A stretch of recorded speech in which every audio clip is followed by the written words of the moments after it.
What could you do to improve yourself? Well, let's step one step backwards. The first question might be, why should you even bother improving yourself? And I think the answer to that is something like, so you don't suffer any more stupidly than you have to. And maybe so others don't have to either. It's something like that. Like there's a real injunction at the bottom of it. It's not some casual self-help doctrine. It's that if you don't organize yourself properly, you'll pay for it, and in a big way, and so will the people around you. Now, and you could say, well, I don't care about that, but that's actually not true. You actually do care about that, because if you're in pain, you will care about it. And so you do care about it, even if it's just that negative way, It's very rare that you can find someone who's in excruciating pain who would ever say, well, it would be no better if I was out of this. Sort of pain is one of those things that brings the idea that it would be better if it didn't exist along with it. It's incontrovertible. So you get your act together so that there isn't any more stupid pain around you than necessary. Well, so then the question might be, well, how would you go about getting your act together? And the answer to that, and this is a phenomenological idea too, it's something like, look around for something that bothers you and see if you can fix it. So now you think, well, let's say you go into you can do this in a room. It's quite fun to do it just when you're sitting in a room, like a room, maybe your bedroom. You can sit there and just sort of meditate on it and think, okay, if I wanted to spend 10 minutes making this room better, what would I have to do? And you have to ask yourself that, right? It's not a command, it's like a genuine question. And things will pop out in the room that there's a stack of papers over there that's kind of bugging you, and you know that maybe a little order there would be a good thing, and there's some rubbish behind your computer monitor that you haven't attended to for like 6 months, and the room would be slightly better if it was a little less dusty and the cables weren't all tangled up the same way. And if you allow yourself just to consider the expanse in which you exist at that moment, there'll be all sorts of things that'll pop out in it that you could just fix. And I might say, well, if you were coming to see me for psychotherapy, this easiest thing for us to do first would just be to get you to organize your room. You think, well, is that psychotherapy? And the answer is, well, it depends on how you conceive the limits of your being.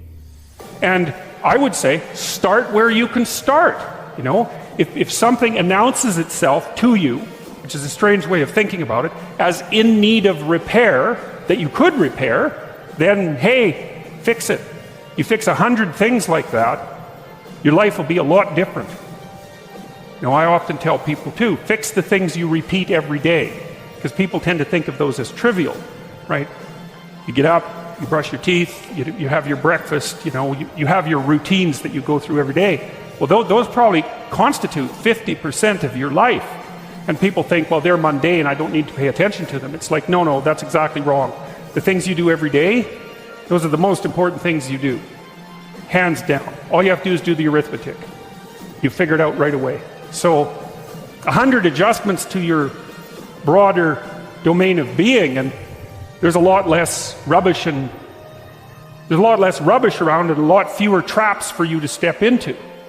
And so that's in keeping with Jung's idea about erasing once you've got your mind and your emotions together, and once you're acting that out, then you can extend what you're willing to consider yourself and start fixing up the things that are part of your broader extent. Now, sometimes you don't know how to do that. So you might say, imagine you're walking down Bloor Street and there's this guy who's like alcoholic and schizophrenic and has been on the streets for 10 years. He sort of stumbled towards you and, incoherently mutters something.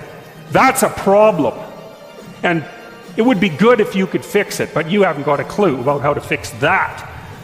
You just walk around that and go find something that you could fix, because if you muck about in that, not only is it unlikely that you'll help that person, it's very likely that you'll get hurt yourself.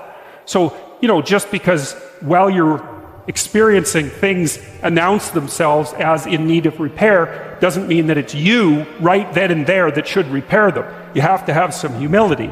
You don't walk up to a helicopter that isn't working and just start tinkering away with it. You have to stay within your domain of competence. But most of the time, if people look at their lives, it's a very interesting thing to do. I like the idea of the room, because you can do that at the drop of a hat. Go back to where you live and sit down and think, okay, I'm going to make this place better for half an hour. What should I do? You have to ask.